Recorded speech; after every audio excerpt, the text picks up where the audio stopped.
This is my 2021 Kawasaki Vulcan S, and in this video I will give you my review. Let's go. Is the Kawasaki Vulcan S actually the best beginner bike out there? Or is it just a weird identity crisis on wheels? I get lots of questions every week about my Vulcan S. Is it too small for tall riders? Does it actually sound good? And is it really a good beginner bike, or are you going to get bored of it in 2 months? Today I'm answering all of those questions while we walk around my bike. We are going to find out if this is actually the best beginner's bike out there, or, well, maybe the worst. So let's dive into the real-world truth of owning this bike.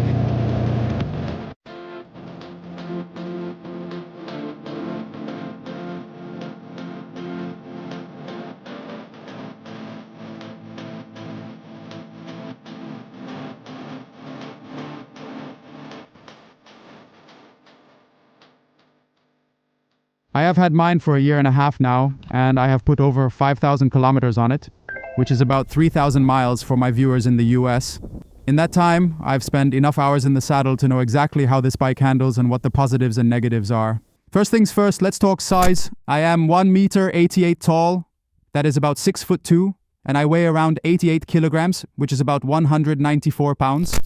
Usually on a 650cc bike, I would look, a bit like a bear on a bicycle. I'd look like this on a Rebel 500, for instance. But here's the thing about the Vulcan S, the ergonomics. It has this ergo fit system. You can literally move the pegs, change the seat, and swap the handlebars. I am running the extended reach setup, and honestly, it is probably the roomiest bike in its class due to its long wheelbase.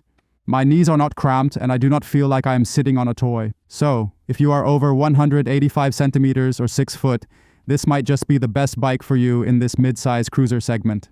Okay, next up, the sound. This is where it gets interesting. The parallel twin engine sounds like, well, a sewing machine. It is high-pitched and quite annoying.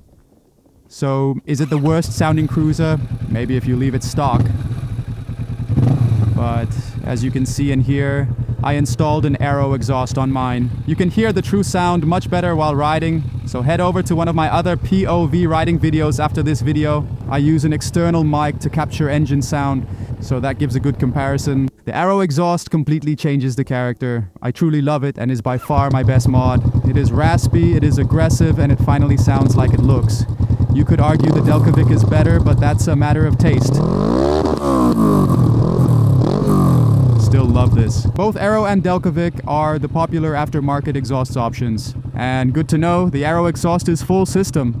On the Vulcan you can't just do a slip-on easily because the stock exhaust is one piece. If you want that deep rumble, you are going to have to spend some money on an exhaust. It will cost you approximately 1,000 euros extra, so keep that in mind. Another question I receive a lot is, can you actually ride this thing all day?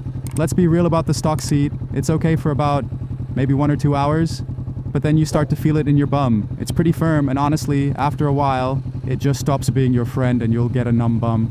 The bike itself is rock solid, and the engine handles those long distances easily. But if you are planning 800-kilometer road trips, which is around 500 miles every single weekend, you are absolutely going to want a better seat. For daily commuting and weekend fun, it is perfect.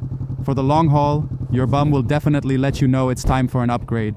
But hey, isn't that on any bike? After a while, you are ready for a break anyways. Alright, let's talk price real quick. Here in the Netherlands, with all insane taxes, a new one costs about 9,000 to 10,000 euros. In the US, it's much cheaper, as you can get it for around $7,300 MSRP. It is a big gap, I know. But whether you are paying euros or dollars, for a bike that is this reliable and this easy to ride, it is still one of the best values on the market in this range. Used ones are cheaper, of course. You can usually find them in Netherlands for around 7,000 euros. So, is it the best or the worst beginner bike in the cruiser segment? Let's look at the facts. First of all, the looks of this bike are amazing. Yes, that's a fact. Okay, but seriously, if you're coming into this wanting that classic cruiser, heavy, potato, V-twin experience, honestly, you're gonna hate this bike. It doesn't shake, it doesn't thump, and the stock seat will remind you it's there after 60 minutes. If that's what a real cruiser is to you, then for you this is the worst.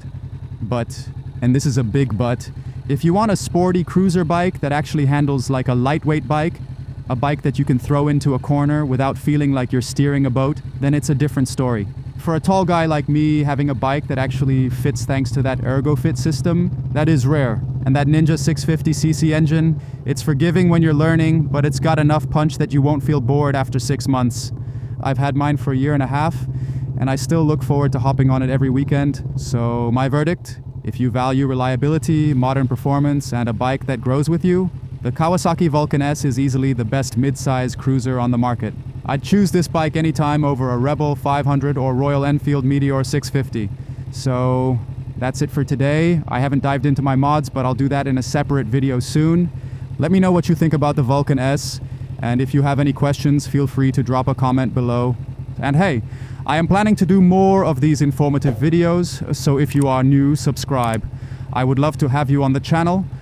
Ride safe, and I will see you in the next one. Cheers!